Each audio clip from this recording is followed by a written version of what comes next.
तो संजय रॉय जिसकी सबसे पहले गिरफ्तारी होती है, यानी कि अभी तक पहली गिरफ्तारी हुई है और गिरफ्तारी संजय रॉय की हुई है, जिसने अपना गुनाह कबूल कर लिया था, लेकिन अब उसी कबूलनामे से वो खुद यू टर्न लेता हुआ नजर आ रहा है। ऐसे में सीबीआई के सामने चुनौती आ पा रही है। क्या चुनौती सामने आ रही है वो जरा ग्राफिक्स के जरिए आपको समझाते। देखिए 18 दिन बाद भी केस की गुत्थी जो है वो उलझी हुई है। हालांकि कड़ी दर कड़ी जोड़ने की कोशिश हो रही है, लेकिन इसके बावजूद भी सच्चाई तक सीबीआई नहीं पहुंच पा रही। क्राइम सीन को सुरक्षित नहीं रखा गया, यह भी सबसे बड़ी चुनौती इस वक्त सीबीआई के सामने है। क्राइम सीन के साथ छेड़छाड़ भी हुई है। सीबीआई के सामने असली चुनौती यही बनी हुई है। संजय रॉय के यू टर्न के बाद चुनौती लगातार बढ़ गई है। हत्या का मकसद भी अब तक साफ नहीं हो पाया है, क्योंकि पहले क्राइम सीन के साथ छेड़छाड़ और अब संजय रॉय का यू टर्न लेना, यही सबसे बड़ा चैलेंज इस वक्त सीबीआई के सामने है। अगली खबर क्या है, मीनाक्षी का रुख करते हैं। और खबरों में अब बात होगी भीलवाड़ा की। भीलवाड़ा में सांप्रदायिक तनाव के बीच मामले सोमवार को सांप्रदायिक तनाव के बीच थोड़ा शांत देखने को मिले, लेकिन कुछ ऐसा हुआ कि जिसके बाद पुलिस को लाठीचार्ज करना पड़ा। प्रदर्शनकारियों ने अजमेर चौराहे पर जमकर तोड़फोड़ की, लेकिन क्यों ये तोड़फोड़ हुई, कैसे ये घटना घटी, इस रिपोर्ट में आपको समझाएंगे।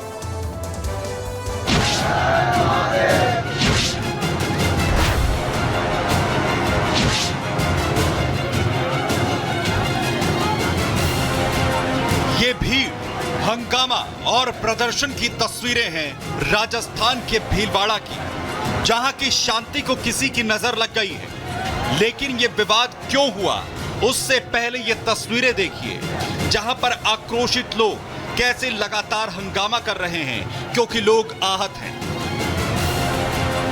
दरअसल भीलवाड़ा में सड़कों पर उमड़ी ये भीड़ इसलिए आक्रोशित है क्योंकि रविवार को शहर के मुख्य इलाके में मौजूद एक मंदिर के पास किसी ने गाय पर धारदार हथियार से हमला कर उसे घायल कर दिया।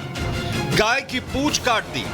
इतना ही नहीं, माहौल बिगाड़ने के लिए गाय की पूंछ को मंदिर के गेट पर फेंक दिया। इसके बाद लोगों का गुस्सा भड़क उठा। लोग सड़कों पर उतर प्रदर्शन करने लगे। आरोप लगाया जा रहा है कि ये सब कुछ सोची समझी साजिश के तहत किया गया है। जिस तरह ये असामाजिक तत्व गौ माता की पूंछ काटकर और मंदिर पर 500 फीट दूर आकर उस पूंछ को मंदिर में चढ़ाते हैं, ये असामाजिक तत्व ये नगर में, राज्य में अशांति फैलाना चाहते हैं। और जिस तरह ये बांग्लादेश की घटना के बाद ये असामाजिक तत्व जिस तरह से ये हरकतें कर रहा है, प्रशासन अभी तक इसके बिल्कुल किसी भी तरह का ध्यान नहीं दे रहा है। कहीं न कहीं जो राष्ट्र विरोधी जो संगठन है, जो प्रतिबंधित संगठन है, उनका हाथ इस घटना में, क्योंकि इस जगह पे ये चौथी घटना है, पहली घटना नहीं है। पूंछ यहाँ हनुमान जी के मंदिर के ऊपर डाली गई। इसका मतलब हिंदू समाज आंदोलित हो, दंगा हो और संपत्ति का नुकसान हो, वो ये चाहते हैं। वही मामले के सामने आने के बाद प्रशासन हरकत में आया, लेकिन तब तक हिंदू संगठन के लोग सड़कों पर उतरकर प्रदर्शन करने लगे। लेकिन इसी बीच माहौल को बिगाड़ने की एक कोशिश तब हुई जब प्रदर्शन के दौरान भीड़ उग्र हो गई, तोड़फोड़ करने लगी। प्रशासन ने हालात को काबू करने के लिए लाठीचार्ज का इस्तेमाल किया और इकट्ठा हुई भीड़ को खदेड़ दिया। गाय के अंग को एक मंदिर के सामने रखा, जिसकी वजह से ये सारी चीज़ें देखने को मिली हैं। यानी कि माहौल बिगाड़ने वालों पर अब सख्ती और नज़र जो है वो पैनी कर चुकी है राजस्थान की पुलिस, साथ ही प्रशासन। इसके साथ ही डीएम ने जो है वो नज़र बनाने के आदेश भी दिए हैं। खुफिया विभाग जो है वो अलर्ट मोड पर रखा गया है। इसके साथ ही लोगों में नाराजगी बहुत ज़्यादा है। जन्माष्टमी से ठीक एक दिन पहले हुई इस घटना के बाद शहर में तनाव के हालात बन गए। धरने पर बैठे लोगों ने प्रशासन से इस मामले में कड़ी कार्रवाई की मांग की। लोगों को शांत कराने के लिए प्रशासन ने हल्का बल प्रयोग किया, तो वहीं प्रशासन अब घटना को अंजाम देने वालों तक पहुंचने में लगा है। समझाइश जारी है, उन्हें काफ़ी समझाया गया, लेकिन यूथ इतना एग्रेसिव था कि उन्होंने पत्थरबाजी शुरू कर दी, तो उन्हें हमें खदेड़ना पड़ा। कोशिश ये करी कि किसी को गंभीर चोटें ना आए। तो जो बाइक पड़ी है उनको भी जब्त किया जा रहा है? बिल्कुल, क्योंकि ये उन्हीं लोगों की है जिन लोगों ने यहाँ धरना प्रदर्शन शुरू किया था। उनसे समझाइश भी की गई, लेकिन नहीं माने।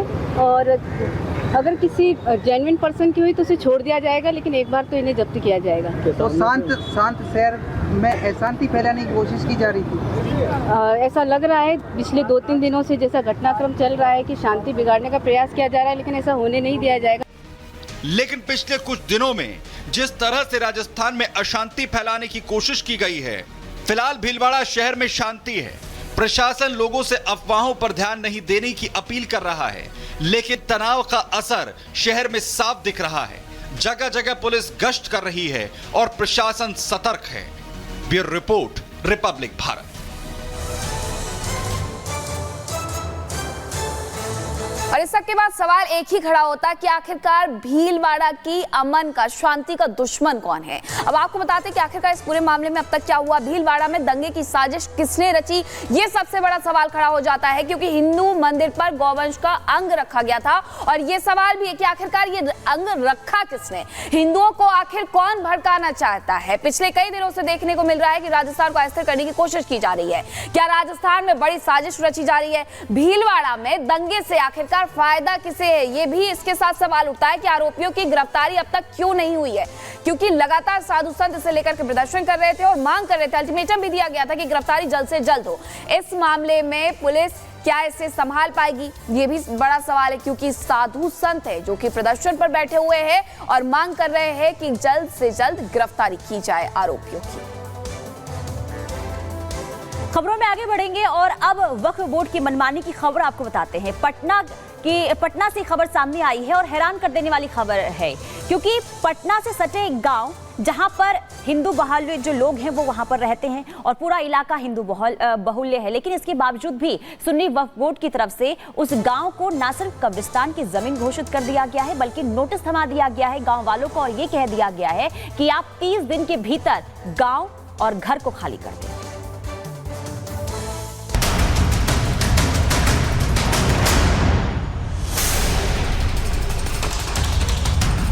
कागजों में अपने आशियाने के सबूत ढूंढते इन लोगों पर बेघर होने का खतरा मंडरा रहा है। दरअसल वक्फ बोर्ड ने इनके घरों और जमीनों पर दावा ठोक दिया है। ये बाप दादे से रहते आ रहे हैं 100-200 वर्षों से, लेकिन इस पर वक्फ बोर्ड ने, बिहार सुन्नी वक्फ बोर्ड ने हमको दावा ठोक दिया है, 30 दिन के अंदर खाली करने का आदेश दिया है। तस्वीरें बिहार की हैं, जहां एक हैरान करने वाला मामला सामने आया। यहां वक्फ बोर्ड ने एक पूरे गाँव को ही वक्फ की संपत्ति घोषित कर दिया। वक्फ बोर्ड ने न केवल गांव को अपना बताया, बल्कि लोगों से 30 दिनों के भीतर अपना घर, मकान, जमीन खाली करने का नोटिस भी थमा दिया। हाई कोर्ट ने हम लोग को दिया कि ये रहती हैं, इन लोग का माने खतियानी जमीन है। I find the report had the land has been recorded, name Tinkouri Lal, नाम petition number 2 namely Rajkishore ji हैं, इनके दादा के नाम से जमीन है, इसी का ये लीगल हियर है। ये पूरा मामला पटना शहर से सटे फतुहा इलाके का है। दरअसल बिहार की सुन्नी वक्फ बोर्ड ने पूरे गांव पर ही अपना दावा ठोक दिया है। वक्फ बोर्ड की ओर से ग्रामीणों को गांव खाली कराने का नोटिस जारी किया गया है। नोटिस मिलने के बाद ग्रामीण अब हैरान और परेशान हैं। गांव में लगभग 85% हिंदू आबादी ही रहती है। ग्रामीणों का दावा है कि कई पीढ़ियों से वो लोग इसी गांव में रहते चले आ रहे हैं, लेकिन अब वक्फ बोर्ड उन्हें अपने ही गाँव घर से बेदखल करने की कोशिश कर रहा है। हम लोग के दादाजी के समय से हम लोग रह रहे हैं। वक्फ बोर्ड वाले इधर 2023 में हम लोग परेशानी कर रहे थे। इससे जो भूमि है, इस भूमि का कुछ भाग बाजार समिति बना था, उसमें अधिग्रहण हुआ था। तो हम लोग का केस हाई कोर्ट में 2015 तक चला था। तो हम लोग उन्हीं वकील साहब के पास मिले सभी लोग जाके, तो बोले कि नहीं ये तो गलत है। वही हम लोग का हाई कोर्ट में इसका सब चीज़ किए और हाई कोर्ट में हम लोग का इससे फैसला मिला। मजार के आधार पर वक्फ बोर्ड ने नोटिस जारी कर दिया। वक्फ ने पूरे गांव को ही कब्रिस्तान की जमीन घोषित कर दिया। वक्फ ने नोटिस में लोगों से 30 दिन में जमीन खाली करने को कहा है। वक्फ की नोटिस की दायरे में कई पुश्तैनी मकान और जमीनें आ गई हैं। अपने दावे को मजबूत करने के लिए वक्फ बोर्ड ने गांव में अपना एक बोर्ड भी लगा दिया है। ग्रामीणों ने दावा किया है कि पहली बार साल 2023 में वक्फ के लोगों ने गांव में दखल देना शुरू किया, जिसके बाद उन्होंने प्रशासन और राजस्व विभाग से गुहार लगाई थी।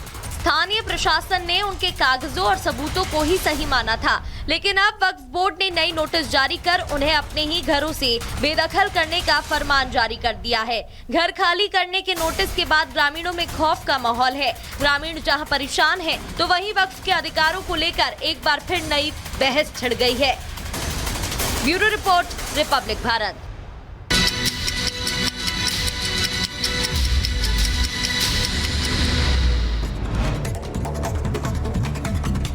मुंबई के कलवा देवी इलाके में गिरी 7 फीट ऊंची दीवार। हादसे में 2 लोगों की मौत हो गई है जबकि एक गंभीर रूप से घायल है। वहीं नोएडा के सेक्टर 62 पेइंग गेस्ट हाउस में लगी भीषण आग। देखते ही देखते आग ने लिया विकराल रूप। लोगों में मची चीख पुकार। सूचना मिलते ही फायर ब्रिगेड की कई गाड़ियां मौके पर पहुंची और आग पर काबू पाया। मैनपुरी में दबंगों का आतंक देखने को मिला। चोरी के आरोप में नाबालिग बच्चों को बंधक बनाकर बेरहमी से पीटा गया। बचाने आए परिजनों को भी पीट कर किया घायल। पुलिस मामले की छानबीन कर रही है। बिहार के मुजफ्फरपुर में मासूम बच्ची की हत्या से सनसनी। प्रेमी संग शादी के लिए मां ने की निर्मम हत्या। शव को ट्रॉली बैग में भर करके फेंका। पुलिस ने आरोपी महिला को किया गिरफ्तार। इधर यूपी पुलिस भर्ती परीक्षा को लेकर संभल पुलिस का बड़ा एक्शन। 5 लाख रुपए में पेपर लीक करने की कर रहे थे डील। पुलिस ने 3 आरोपियों को गिरफ्तार कर जेल भेजा। मिर्जापुर में लेखपाल की अभद्रता पर भड़के बीजेपी के विधायक रत्नाकर मिश्रा। एसडीएम